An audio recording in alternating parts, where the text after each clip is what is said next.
매일 성경과 함께하는 오늘의 큐티 시간입니다. 5월 7일 오늘의 말씀은 민수기 23장 27절부터 24장 9절까지입니다.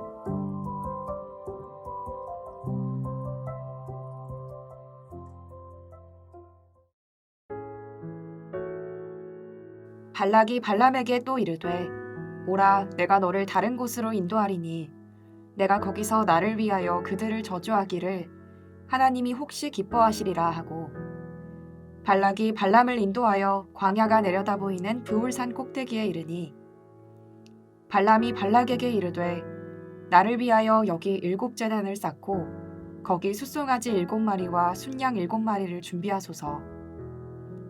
발락이 발람의 말대로 행하여 각 제단에 숫송아지와 순양을 드리니라.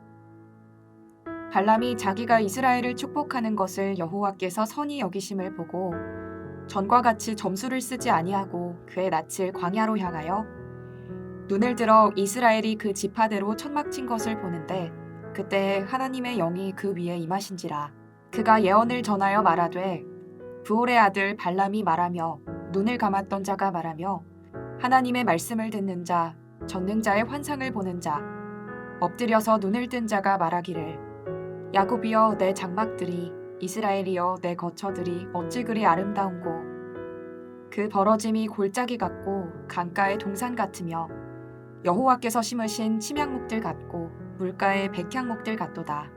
그 물통에서는 물이 넘치겠고 그 씨는 많은 물가에 있으리로다. 그의 왕이 아각보다 높으니 그의 나라가 흥왕하리로다. 하나님이 그를 애굽에서 인도하여 내셨으니 그 힘이 들소와 같도다. 그의 적국을 삼키고 그들의 뼈를 깎으며 화살로 쏘아 꿰뚫으리로다. 끌어안고 누움이 숫사자와 같고 암사자와도 같으니 일으킬 자 누구이랴. 너를 축복하는 자마다 복을 받을 것이요 너를 저주하는 자마다 저주를 받을지로다. 오늘 본문은 계속해서 하나님의 백성을 향해 저주하기를 원하는 모압 발락의 집요한 시도가 이어지는 장면입니다.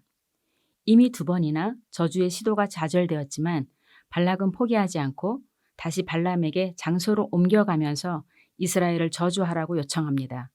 하지만 이제 발람은 하나님이 인생이 아니시며 절대 주권을 가지시고 하신 말씀을 반드시 성취하시는 분임을 깨달았기에 무엇보다도 하나님이 처음부터 이스라엘을 축복하시기로 작정하신 것을 알았습니다. 하나님이 진정으로 원하시는 것은 이스라엘을 향한 축복이었습니다. 그래서 발람은 이제 전에 쓰던 모든 술법을 다 포기하고 브올산 꼭대기에서 광야를 향해 얼굴을 들었습니다. 눈을 들어 지파대로 진을 치고 있는 이스라엘 백성을 바라보았습니다. 그때 하나님의 영이 발람에게 임하여 발람은 참 애언자의 목소리로 이스라엘을 향하여 축복을 쏟아내기 시작합니다. 발람이 자기 얼굴을 이스라엘 백성을 향하여 바라보았다 해서 여기 바라보다라는 자세가 의미 있게 다가옵니다. 발람은 이스라엘 백성을 바라보면서 다름 아닌 그들 가운데 동행하시는 하나님을 바라보았습니다. 오랜 시간 척박한 광야 생활을 하면서 지칠 대로 지친 백성들의 실제 몰골이 형편없을지 모르겠지만 발람은 너무도 선명하게 바라보았습니다. 그들의 장막이 얼마나 아름다운지 마치 물이 넉넉한 동산 같았고 그 물들을 공급받는 백향목 같았고 그 공동체의 세력이 날로 번성해 가는 것과 무엇보다 하나님이 친히 그들을 인도하시고 복을 주셔서 누구도 해치지 못하게 하실 것을 바라보았습니다. 보는 것이 중요합니다. 믿음은 바라는 것들의 실상이며 보지 못하는 것들의 증거라고 했는데 발람은 탐욕으로 잠시 눈이 멀었다가 나귀의 사건과 하나님의 지속적인 개입으로 눈을 뜨게 되었습니다. 그래서 오늘 본문에서 발람이 자신을 소개하는 장면이 인상적입니다. 24장 3절을 보면 자신을 가리켜 눈을 감았던 자, 하나님의 말씀을 듣는 자, 전능자의 환상을 보는 자, 엎드려서 눈을 뜬 자라고 하면서 자신의 눈뜸에 대해서 2중, 3중, 4중의 설명으로 강조하여 말하고 있습니다. 22장에서 발람은 당나귀도 보는 하나님의 사자를 보지 못하는 눈먼 자였습니다.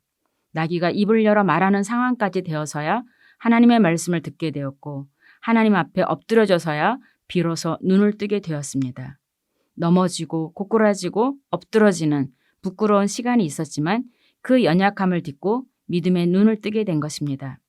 눈에 보이는 것들에만 마음이 쏠려 돌아다니다가 이제는 눈에 보이지 않는 것까지 볼 수 있는 영의 눈을 뜬 자가 된 것입니다. 엎드려서 눈을 뜬 자가 된 발람은 이스라엘을 복주시는 하나님의 얼굴빛을 볼 수 있게 되었고 또 하나님의 축복을 받는 이스라엘을 볼 수 있게 되었습니다. 유리방랑하는 떠돌이 나그네처럼 초라한 사람들이 아니라 암사자처럼 일어나고 수사자처럼 위험 있는 탁월한 사람들로 이스라엘을 바라보고 있습니다. 하나님이 그의 눈을 열어주셔서 지금 현재의 모습으로만 판단하는 것이 아니라 과거의 모습, 미래의 모습까지 내다보며 축복에 축복을 더하고 있습니다. 발람은 오늘 예언의 마지막 부분인 24장 9절에서 너를 축복하는 자마다 복을 받을 것이요 너를 저주하는 자마다 저주를 받을지로다 하는 말씀으로 창세기 12장 3절에 기록된 아브라함의 축복을 선포하면서 이 백성들은 아브라함부터 시작된 언약의 축복을 계승한 축복의 사람들임을 천명하고 있는 것입니다. 오늘 우리는 눈을 뜬 자입니까? 하나님의 말씀을 들으면서 하나님의 세계, 하나님의 사람들에게 담아주신 하나님의 축복을 볼 수 있는 열린 눈입니까? 지난날 우리의 넘어지고 엎어지는 연약한 일들을 통해 무엇보다 믿음의 눈이 뜨이는 기회가 되었으면 좋겠습니다. 비록 현실은 갑갑하고 질고의 나날들을 보낸다 할지라도 무엇보다 저주를 축복으로 바꾸시는 하나님의 어기찬 사랑의 얼굴빛을 바라보시길 원합니다. 그 사랑의 언약이 매일 말씀을 읽고 묵상하며 그대로 살기를 소원하는 오늘 우리를 향해 선포되고 있음을 확인하며 우리 역시도 우리가 만나는 사람들을 향해 하나님의 축복을 빌고 또 비는 하루를 보내기를 소원합니다. 기도하시겠습니다. 오늘도 자기 백성에게 복 주시기를 원하고 원하시는 축복의 하나님, 저희에게 복을 주시고 또 저희를 지켜주시기를 원하며 하나님의 얼굴빛을 우리에게 비추사 은혜 베푸시기를 원합니다.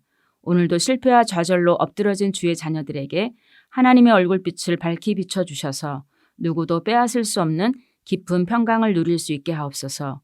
예수님의 이름으로 기도합니다. 아멘.